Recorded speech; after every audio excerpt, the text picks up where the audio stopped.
This is Jeffrey Madoff, and welcome to our podcast called Anything and Everything with my partner, Dan Sullivan. So, you sent me a note, Jeff. What prompted you to have a discussion about the concept of retirement? What was that about? Well, it's interesting. I started thinking about retirement because, you and I have mentioned it a number of times. People say to you, people say to me, are you thinking of retiring? Why haven't you retired yet? Which is never anything that has been appealing to either you or me.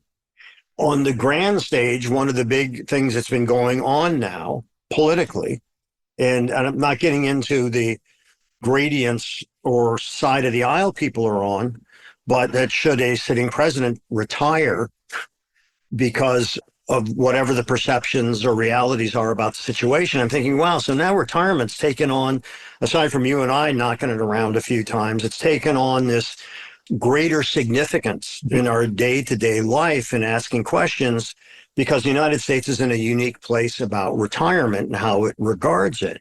And I got very curious about, where did that word even come from, retire? I thought maybe it was a military word or something, and it was a French word, repérer, and it means back or pull back or to pull out. It comes from medieval Latin, which meant to draw or to pull. So it meant a physical movement of some sort. It had nothing to do with jobs or not jobs. And it did then become used as a military term because the to draw back or to withdraw began to be adopted by the military. But retirement as we know it today didn't come about till the latter part of the 19th and into the 20th century. Yeah, Germany was the first, actually. That's right. Bismarck. That's right.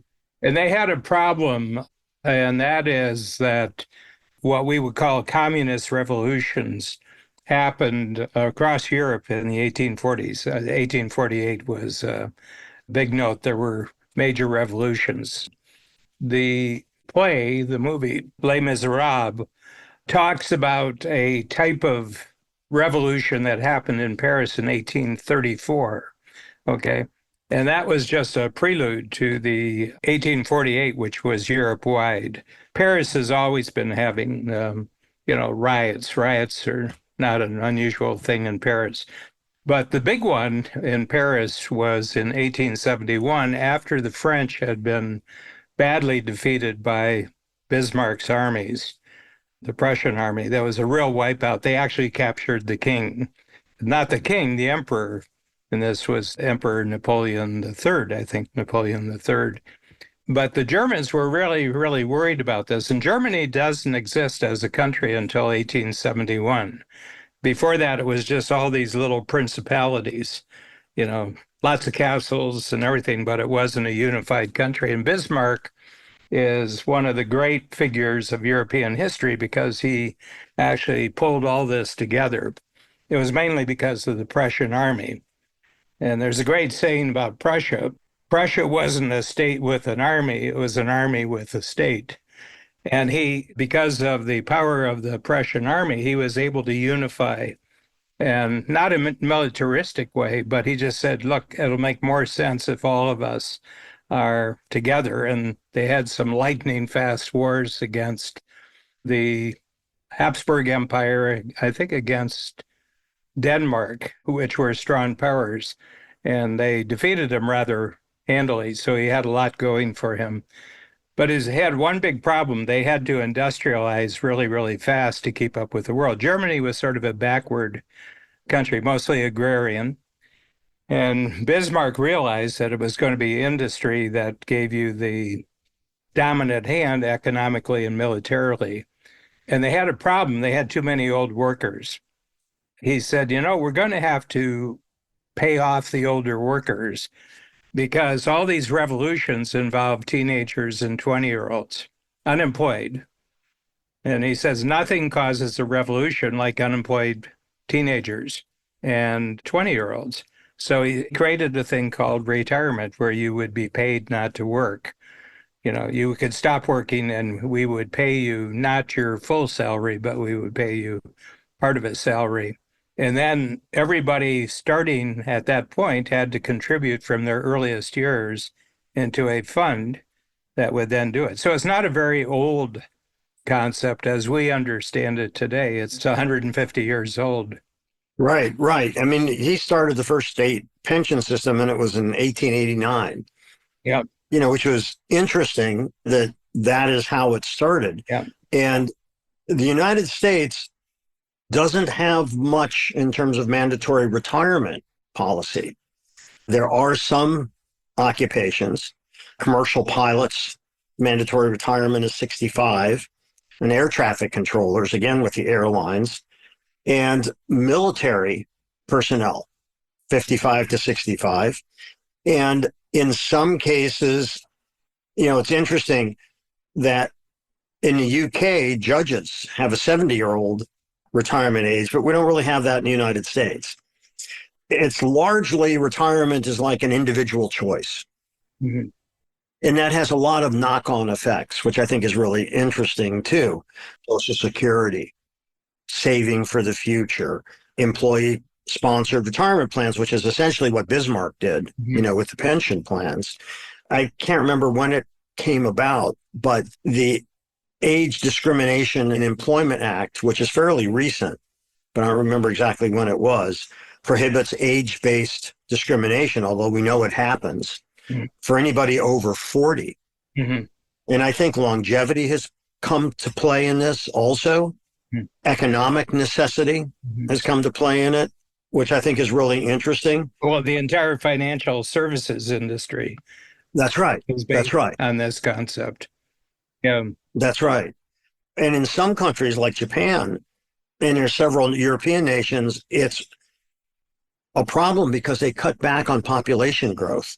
Mm-hmm. So how does this get financed? You always need that population coming up and paying into the Social Security coffers, or in these other countries, whatever their version of that is.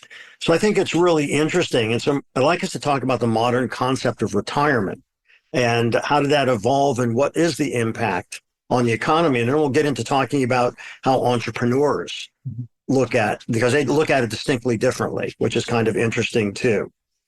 So you started to talk about the Industrial Revolution. Yeah, I think it's a product of the Industrial Revolution, but it's not a product of post-industrial revolution. Okay. And in the 1990s, I wrote a book called The Great Crossover.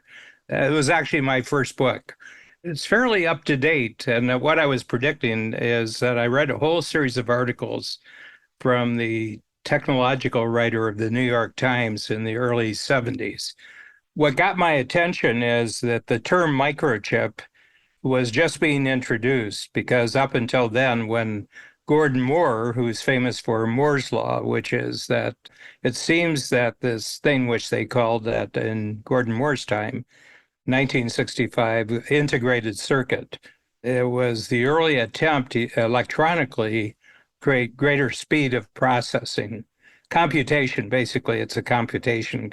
He was noticing, and it's just based on 3 data points, but about every 18 months, 2 years, they were processing twice as much information, data. They were processing data. And in 18 months, the first time, from one data point to the other, in 18 months, it doubled. But the cost of the computing halved. So they were getting 4 times return, double the speed, half the price. And then he noticed a third data point, and it did the same thing next to 18 months. And he wrote an article which didn't really have much attraction when he did. It was just an article. He said, it's an interesting thing I'm noticing. And he worked for a company called Fairchild. And you know the history because you've done a good history of Silicon Valley. And he was an important engineer at Fairchild. And he said, it's just an interesting thing I've noticed. I wonder how this will keep going. And that's all he did. He asked a question. He didn't say this is going to keep happening. He just said, I wonder if it's going to keep happening. But a lot of people, and this is about 4 or 5 years later, they said, well, this is a law. I know he was interviewed. He's dead now, but he was interviewed very late in life. And he says, "Is this a law, a Moore's law?" And he said, "No." He said, "Not really." He says, "But it was a brand new industry and they didn't have any predictive tools. And somebody grabbed this and said, well, this is the rule that every 18 months, 2 years, whatever it is, this is going to continue happening." And the truth is, there's a fairly straight line projection since Moore did it in 60 years ago. And he says, "No," he says, "it's not a law, but he says, just an interesting thought frame. It's just an interesting structure." And he said, "It's more about human aspiration that you can actually project a goal that we're going to get. We're going to increase the speed in the next 18 months, and we're going to cut the cost of it, you know." And it's still, right now, it's about 85% true. You know, it varies, but it became the dominant predictive tool in the high technology world. I was very interested in this because the writer in the New York Times, and they now had a name for it, these things where they were packing more and more power into smaller and smaller things. They called it a microchip. And he said, "You know, this microchip thing is really interesting." And he said, two things I can see happening. One is that very large bureaucratic organizations are probably going to have a hard time with this because it's introducing a rate of change into bureaucracies that bureaucracies are actually geared to stop from happening. That the whole point of a bureaucracy after a certain point is to prevent any change. Because it's disruptive. Yeah, it's destructive. But he said it's an interesting invention because it seems to be an invention that can be applied to a large number of other inventions and speed up the efficiency of a large number of other things, computers being the obvious one. But he said the other thing is that it can be applied to itself. So chips are used to create faster chips. And he said it seems to be, it has a self-augmentation. And that was the term they used, self-augmentation, that the power of today's microchips will be used to create even more powerful, and it goes on and on and on. I wrote a book called The Great Crossover. I said, I think what's going to happen is that there's new organizational forms coming out of this in the business world, where it's not about the pyramids that had been created for the bureaucratic world, the big bureaucratic world. And when you and I were born, the world was run by big pyramidical organizations. Government was a big pyramid. Corporations were big pyramids, you know, and then the other organizations, the factories were big pyramids. In 1960s, General Motors was the largest corporation in the world. They had about 500,000 workers, and there were 21 levels of management from top to bottom. And lifetime employment, when you and I were growing up in the 50s and 60s, lifetime employment was a reality. That if you joined General Motors when you were 18, you had a pretty clear path to 65. And Social Security had come in 1936 under Roosevelt, you know. But it was a bit of a Ponzi scheme because the age was established at 65, but the life expectancy when I was born, when you were born in the 1940s, life expectancy was around 50. Okay, so we're taking a lot of money in and we're not going to have to pay it off. As a matter of fact, I got interested in this, and in 1996, it was the 60th anniversary of Social Security in the United States, and the average payout for the entirety of those 60 years was 29 months. Namely, people died 29 months after retiring at 65. And that ain't true anymore. Just to live up to our name of anything and everything. You know, when we were talking about Gordon Moore, just for those people that don't know, he and Robert Noyce, who actually worked for Shockley Semiconductor, they were part of a group called the Traitorous Eight, because they left Shockley, who was a psycho. He was totally out of his nut. And Moore and Noyce started Intel. And it's fascinating about that because initially the name of the company, Intel, was Moore Noyce. And Noyce's daughter said, Dad, that sounds like more noise.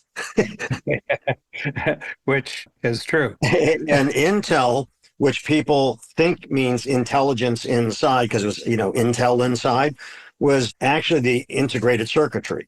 Mhm. So it's really interesting. I won't go any further down the rabbit hole of the computers, but what started with Shockley in Silicon Valley, which is basically apricot and almond farms, changed tremendously to what it is now. But there were a lot of things after the Social Security Act happened.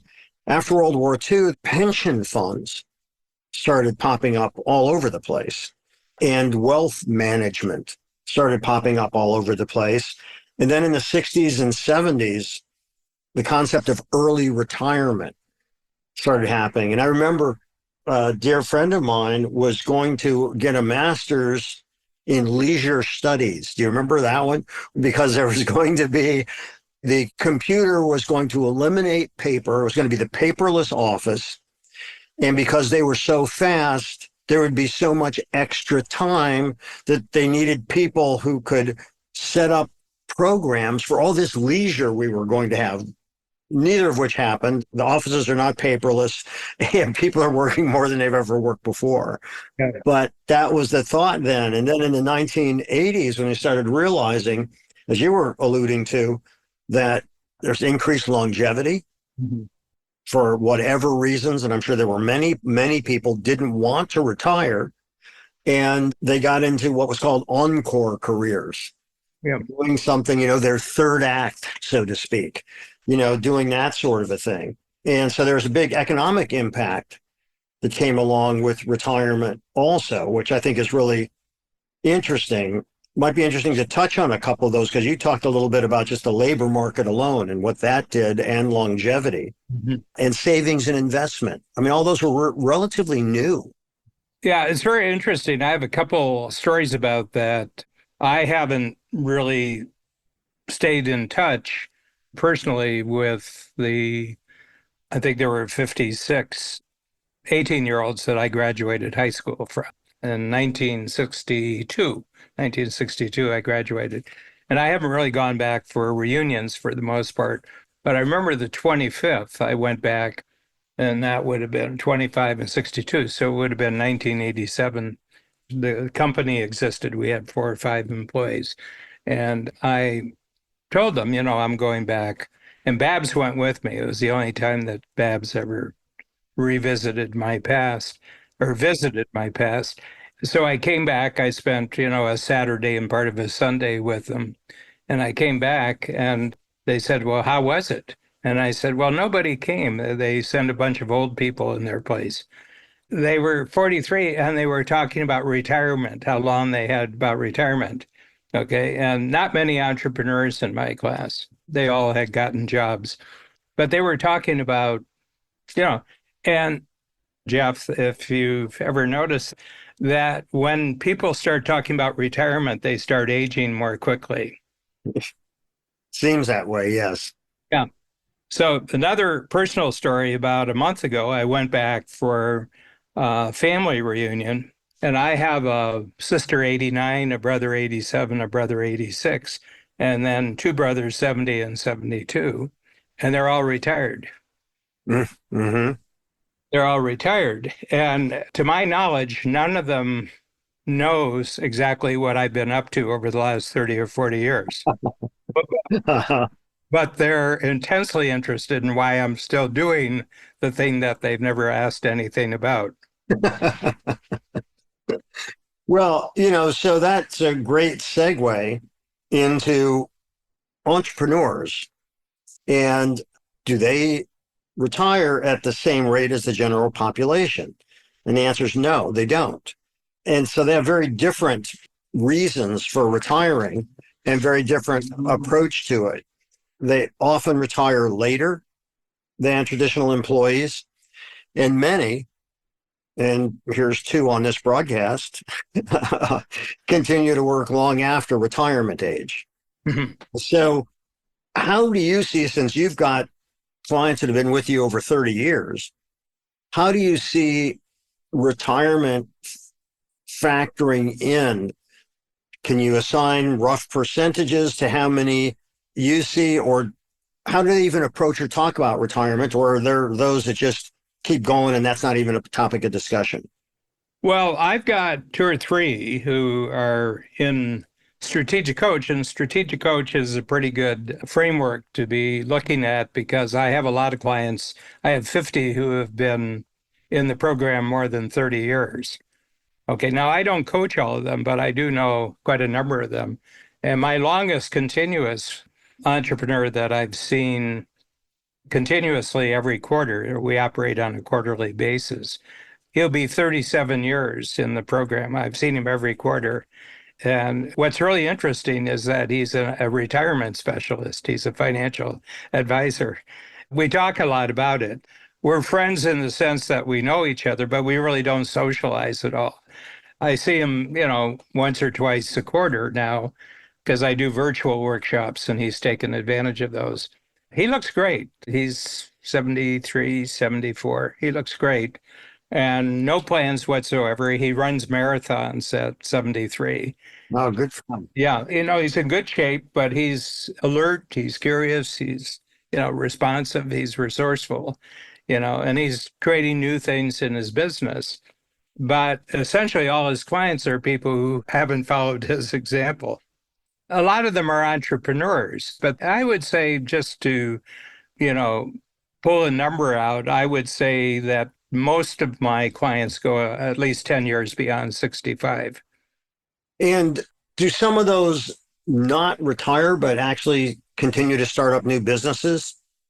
I'm going to answer this in a roundabout way. I introduced a thinking tool about 25 years ago. It was called the retirement trick. Mm-hmm. Okay. And I said, my perception of why entrepreneurs retire is for two reasons. They hate the activity they're doing. They don't like doing the activity anymore. It bores them. Mm-hmm. Okay. And the other thing is they don't like the people that they're doing their activity with. Mm-hmm. And I said, so if you could eliminate the activities you don't like doing and eliminate the people you don't like, what's left over? And they all had a series of activities that they really loved doing. And they had a type of person, a type of customer, a type of client, a type of team member that they really liked working with. And I said, well, why don't you eliminate everything you don't like and just stick with what you do like? And it gave them a burst of energy. And I said, well, how long could you do just being very choosy about the activity you're doing and the people? How long could that keep going? They said there'd be no end to it. Hmm. I'll ask you that question. If you measure yourself now, you're 76? 75. If you go back to, let's say, 60, are there people that you just don't deal with that kind of person anymore? And activity, you just don't do that activity. And you've gotten very, very focused on who you do like dealing with. And as far as I can see, that the present new business that you've created is the most stimulating and exciting of your entire life. Yeah, it's interesting because I think a real shift happened during lockdown with COVID. Because I ended up closing my office. There was no production business happening. There was a tremendous overhead with nothing coming in terms of that, because there was just no production going on. And I had to think about, what do I want to be doing? And Ralph Lauren had been a client for 38 years. And the interesting thing is even though I was dealing with these large global companies, Victoria's Secret had been a client for 26 years. It was like I was dealing with a handful of selected people. But what I realized is that if not now, when became my mantra. And I made the decision to go all in on the play. Even though I'd been working on the play while I still had my production company going on. And a production company I can reactivate for the right reasons if I want to. But what I really wanted to do is tell stories that I wanted to tell, involve myself in projects that I wanted to do, not carry the responsibility of the overhead and all of that kind of thing, which gave me more flexibility.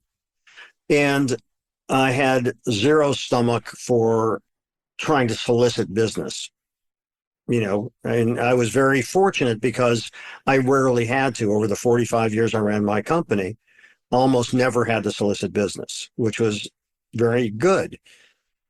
But everything I was doing was in service, almost everything I was doing was in service of selling something. The jobs that I then started enjoying more were ones that were radically different than that. Whether I was working with the Harvard School for Public Health or working with Weill Cornell Medical in Qatar. And the through line there is it's always about novel experiences and meeting people I would otherwise never meet. And, the creative and intellectual challenge of that. But when I was then making those choices of, well, do I really want to build my production business back up? You hit it on the head and you've been along on this ride pretty much since the beginning, that personality, the play, engaged me in ways that were more gratifying than anything I had done before. And not that my work wasn't gratifying before, I enjoyed it and all that, but this was all personal. This is all my vision for the stories I wanted to tell with the people and teams that I put together. And that became the answer to, if not now, when? Well, it's now. And so I think retirement age is, to me, just another artificial benchmark. I don't think that it means a lot unless it's mandatory retirement, which, as we already discussed, is very few things. And to me, what was important is, and what's always been important is being fully engaged in what I'm doing, enjoying the people that I work with. I still work all the time with the people that worked for me. Still have, editing and projects that we do.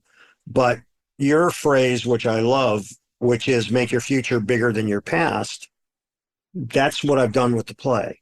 Mm-hmm. And you are correct. It is the most gratifying thing I've done because it's a business, but it's a business based on telling a story that I believe is important and worth telling and putting together a team of extraordinarily talented people to do it.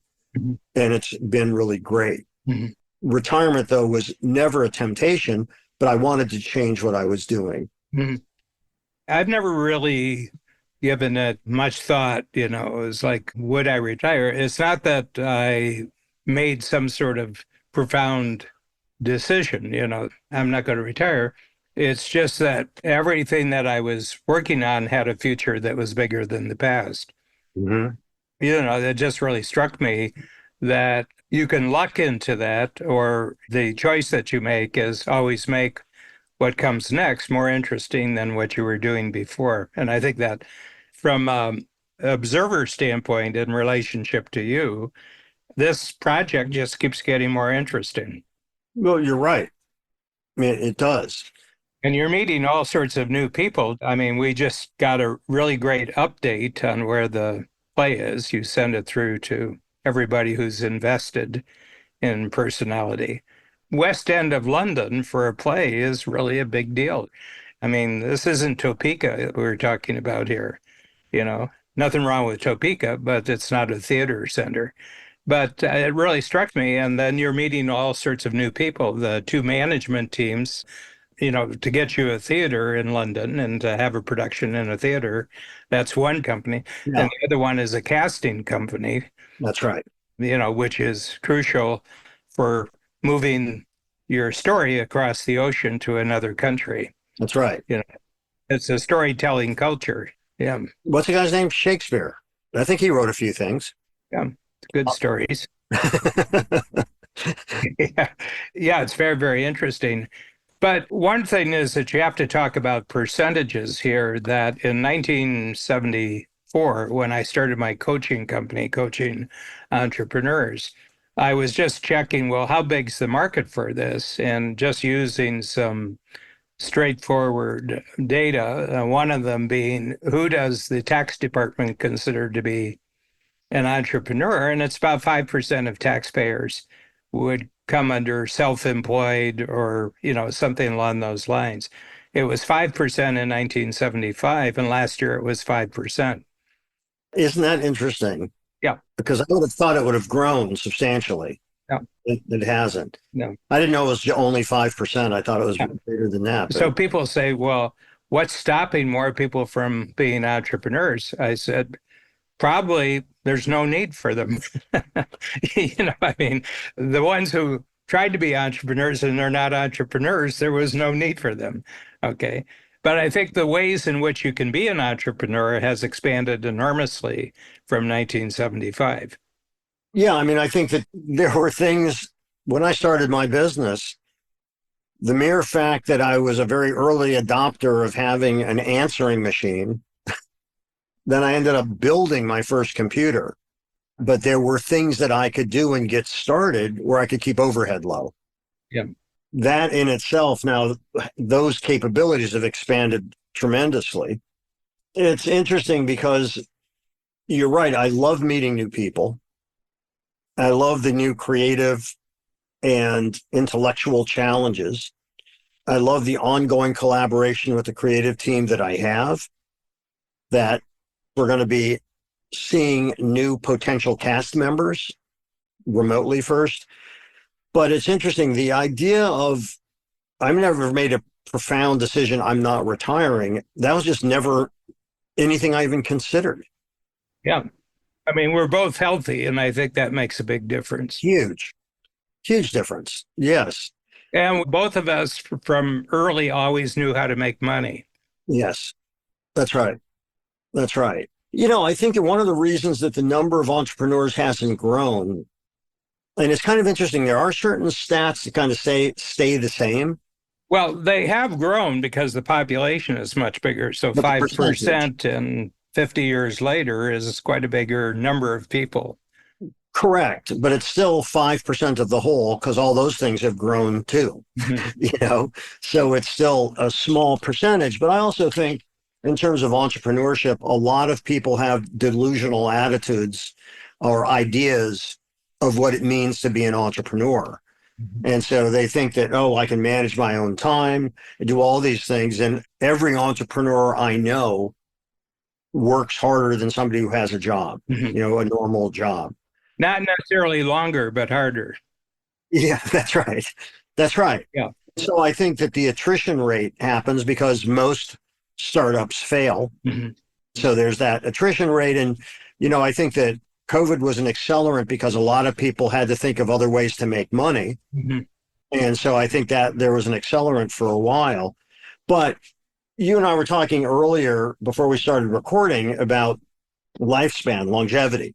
And longevity, on one hand, if longevity is increased, which it has, and the time that you are healthy and viable as an individual has increased, there are goods and services catering to that market. But it also puts more pressure on healthcare systems, Mhm. puts more pressure on one's financial acumen and how to manage the money going forward, businesses that are contributing to pensions Mhm. and all of that. So, it's kind of interesting, strains on Social Security, all of that sort of thing.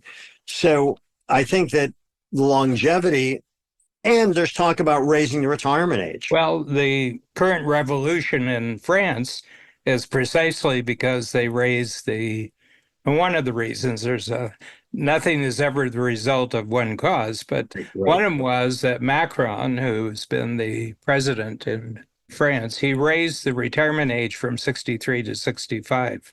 Right. And the country went crazy when he did that. His popularity just the thing, and there's all sorts of other factors involved, but that was one that people could really focus their attention on, and nobody in the current political situation in the United States has even hinted that they would even talk about that. There's been talk about changing the age from 65 to 67 for those who were born after 1960. Mhm. And it's interesting when you see in politics, I remember Strom Thurmond was still serving. He died when he was 100 and he was still a senator Mhm. and probably didn't know where he was for the previous 15 years, but he kept getting, reelected. But he had a habit of getting on a train or plane Yes, and going to watch it. He had strong habits, like, that's correct. yeah. That's correct. So you see that. And of course, in the vast majority of cases, incumbency Hmm. usually wins out in elections. Not Hmm. always, but the vast majority of the time. And then we just saw more recently, with Dianne Feinstein. 90. Yeah. And there are people that are very vital, and there are those that, whether it's genetics or whatever it is, that their viability may end in their 60s. Yeah. You know, The other thing about longevity, it's not like everybody's living into their 80s or 90s, but a greater percentage of people are living longer than they used to live. that's right. Okay. And one of them was just infant mortality. That was counted in the longevity numbers. If you died at one, that affected the numbers. If you were a 1 year old and you died. And a lot of it is just, pretty basic. Sanitation was a huge thing. A lot of disease was, a function of bad sanitation, and that has improved in the developed world enormously over the last 50 years, 60 years, and everything like that. But we know scientifically that we don't get to go much more than 120. Okay. And there's actually a thing called the Hayflick barrier, and that's the number of times that the cells in your body reproduce. And there's a limit, it's 50 times. That they don't have any evidence that cells go too much beyond 50 times. The cells start dying off, and they don't do it this uniformly. Cells in one part of your body stop growing and reproducing at a different time. And we have a name for that when people start declining. We call it aging. Yes. But there's only one record where we actually have legitimate records of a person living to 120, 121, 122. And it was a woman in France who died 6, 7 years ago. She got to 122. It's very interesting. We were on a conference on longevity, and there was a neurologist from Israel who has done the longest deep study of people who have lived to over 100 years old. I think it's about 1,000 people that he started interviewing them and measuring them beyond 100. Okay. So one of the people in the audience says, well, is there any common factor?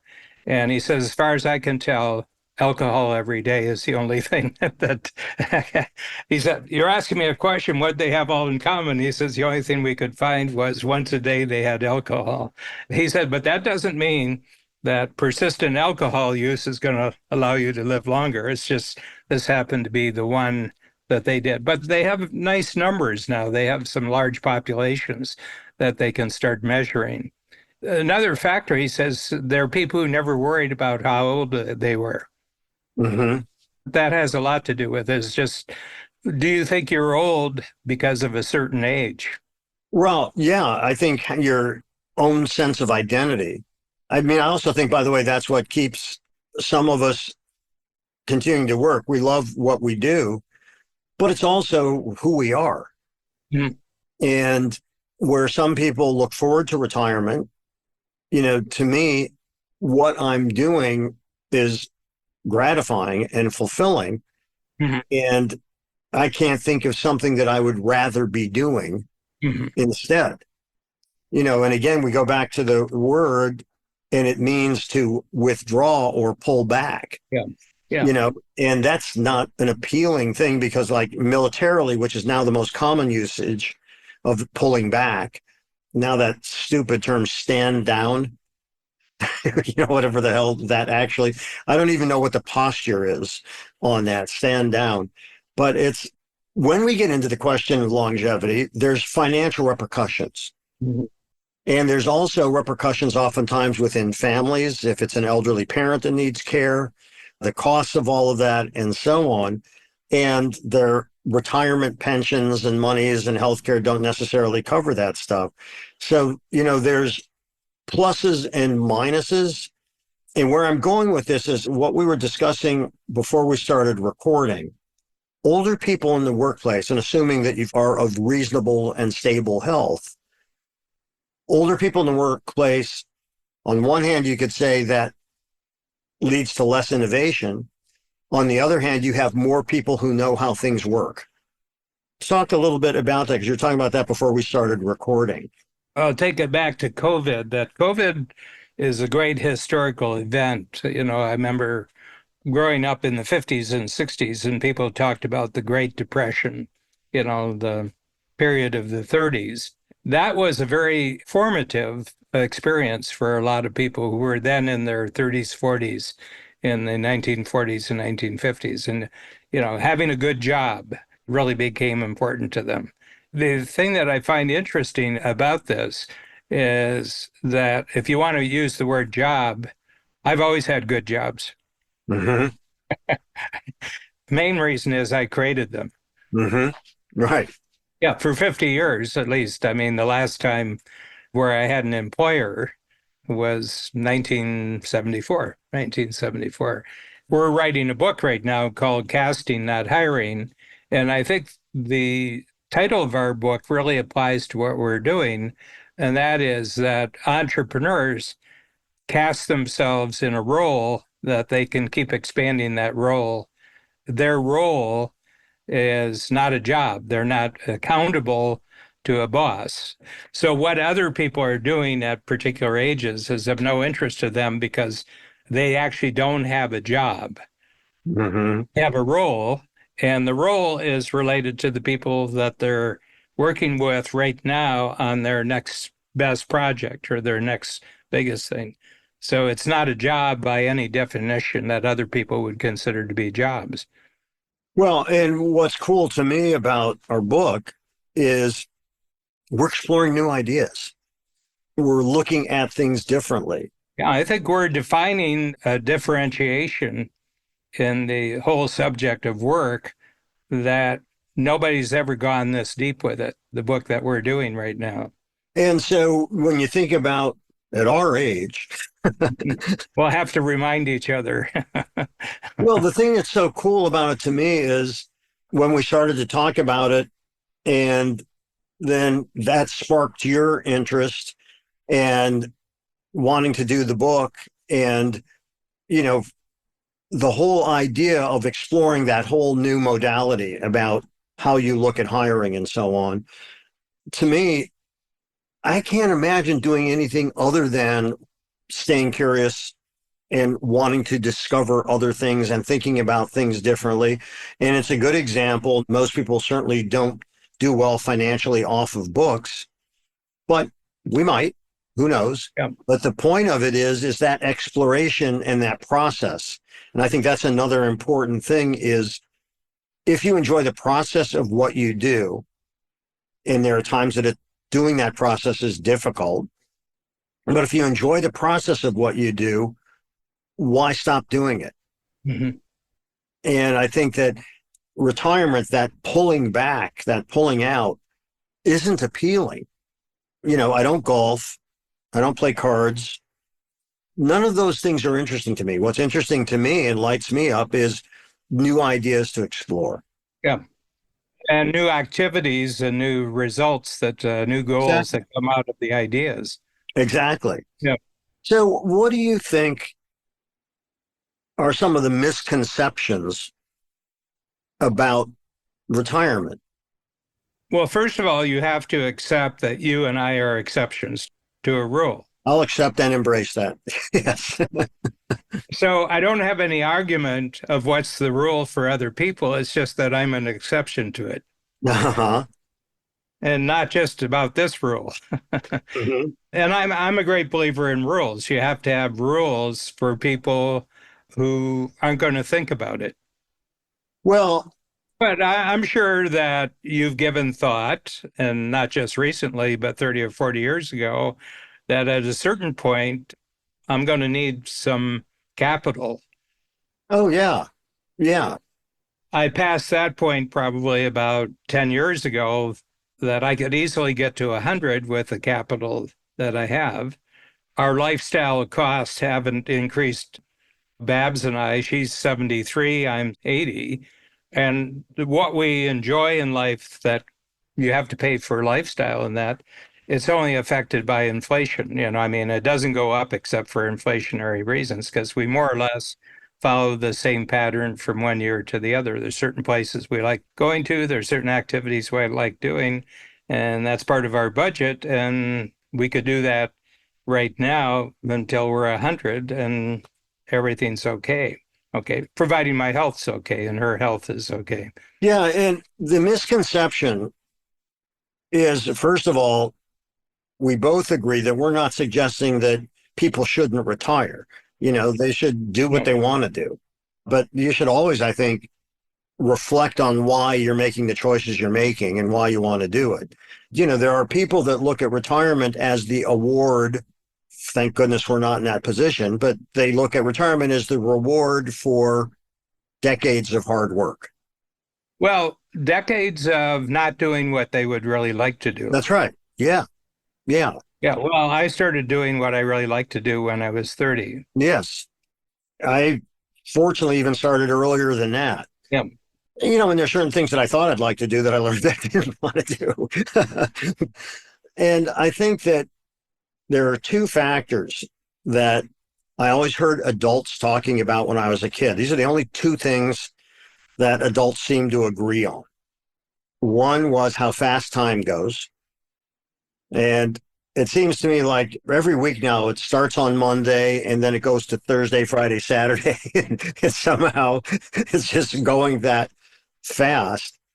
And the only thing that concerns me about that is I'm having fun. I'm having a good time. I want to keep doing stuff. The other thing is that my grandmother and then my parents, I would always hear, as long as you have your health.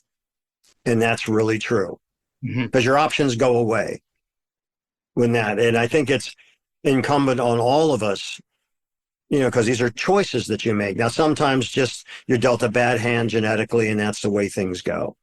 But trying to optimize the quality of your life, both emotionally and health-wise, I think is really, really important too. And the weird thing about this age, I've never talked about this part, so I don't know if you're affected at all by this, but our contemporaries are dealing with difficult health issues and some are dying. That's the phase of life we're in, which is just kind of surreal. How'd we get here? Yeah. Well, I'm going to go back and talk about another concept that we developed in the Strategic Coach, 1990s. We called them the two entrepreneurial decisions. And I says, if you're an entrepreneur, remember that you made two decisions. Okay. And you may not be in touch with the two decisions that you made. And the first decision is you will take total responsibility for your future financial security. You're not passing this responsibility on to anyone else. I'm totally responsible for my future finances. The second one is I do not expect any opportunity until I've first created value. I have to do something that's of value to other people before I get an opportunity. And I've based my life on that, at least for the last 50 years. Well, that eliminates a lot of other considerations, those two decisions. Right. Well, and I think creating value, which will then create opportunity, is really essential. When my kids were in elementary school, my daughter didn't like math. So she was opining about the math and she said, I'm not going to use algebra. And why am I learning this? I don't need to do that. And I said, I understand what you're saying, but I think that your credibility greatly increases if you're speaking from a place where you've already accomplished something. And then you're saying you don't want to do it anymore. I said, I know that you can do well in that. And if you do well in that, then you have proven yourself and then you don't have to do it anymore. You don't have to continue down that path. But if all you're going to do is complain about it, that's not credible. Yeah. Well, it's really interesting because I just got an email from you yesterday about the future of the play over the next 6 months. A lot of math in there. Yeah, well, There was a lot of math of why you cut the run short in that's right. Chicago. And there's a lot of math involved in creating a showcase in London. And I said, I don't know if algebra is the thing, but I do know I'm pretty good at addition. I'm pretty good at subtraction. I'm pretty good at multiplication. I'm pretty good at division. I find a lot of daily life really depends upon those four skills. Well, that's right. And so the cool thing was she got the highest grade in her class on the next math test. I said, so now when you talk about it, you're speaking from a position of being credible Yeah. as opposed to just sour grapes. Yeah. And you're right. Both of my kids are very savvy, math wise, financially, and all of that kind of thing. And that's a life skill. And I think that that's just really essential to know. My kids are living in New York City. It's expensive. Got to know your math if you live in New York City, That is correct. Pretty much any. especially for future planning, for Yes. yeah, I mean, it's really interesting. I've lived personally in Toronto for 53 years. And the main company in our whole business, we're in three countries. US is huge, and Canada and the UK. Somebody said, why do you live in Canada that has such high tax rates? And I said, well, there's a way of looking at that. And I says, for the last 25 years, 80% of our revenues are in US dollars and 80% of our expenses are in Canadian dollars. Mhm. And the difference over 25 years has been 26%. Hmm. We're not getting 26% because it's 80%, but it is 20%. Every dollar that we take in from the United States is worth 20% more in Canada. And, you can be more relaxed about your tax bills when you do that. It's dollars. We were able to build a company just because we had that exchange ratio for 25 years. You can build a really good company. And it's only been for a total of 12 months over the last 35 years that the Canadian dollar has ever been even or greater than the American dollar. So this morning it was $1.36. First thing I check when I get up every morning, what's the exchange rate? The reason why you know a lot of math is because you zero in on just the math that's really important for you. Well, that's right. The interesting thing also is the math and also the ecology of you mentioned how you've got enough money for you and Babs to live to 100 without worrying about anything, right? But you didn't just start planning your finances within the last 10 or 15 years. That's another thing, whether you retire or you just want, and this is my case, it's not about retirement, it's about having the financial wherewithal where I can afford to say no. Yeah. I don't want to do that. Yeah. That's huge to me, Yeah. as opposed to having to take work. Yeah. And that's really important, which takes me to another thing that I would assume you have dealt with your clients. Retiring, if you stop what you're doing, if you withdraw, whatever, oftentimes one's identity, and I think it's even more true with entrepreneurs. I think it's even more true with men than women. Well, yeah, and I'll bet you that changes too over time. But yes, I think you're right. How much does that fear of the unknown and their identity, that how they had defined themselves for the previous 30 years or 40 years changes? Yeah. Do you see that as an issue? Oh, yeah. I'm just going to throw in another definition of retirement that I got from the Oxford English Dictionary, and that is to be taken out of use. Mm-hmm. Technology is retired, it's taken out of use. Horses are taken out of use. I think if your identity for your whole life is being useful and then you're taken out of use, I think your identity just got destroyed. Yeah. Yeah, which is major. That's trauma at a late stage in your life. Yeah, my father was a farmer, and then the farm failed in 1955. He was 45. And within the next 5 years, he had recreated himself as a landscaper. Hmm. So from age 50 until age 82, he had the best part of his life. As a matter of fact, his best business year was the year before he retired at 82. Okay.